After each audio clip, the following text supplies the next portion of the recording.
अच्छा आज रहे खाना। अस्सलामुअलैकुम, welcome back in new vlog. चलें आज का व्लॉग यहाँ से स्टार्ट करते हैं। शाम का टाइम हो चुका है दोस्तों, और आपको आज बताना था कि आज बारिश भी एक मूसलाधार हुई। ओए बाहर तो बहुत ज़्यादा बारिश है।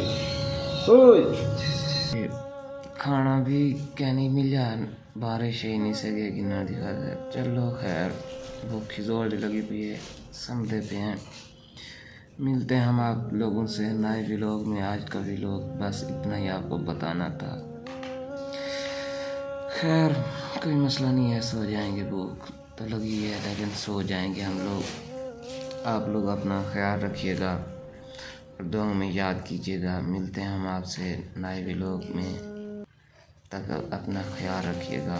खुदा हाफिज़। अस्सलामु अलैकुम।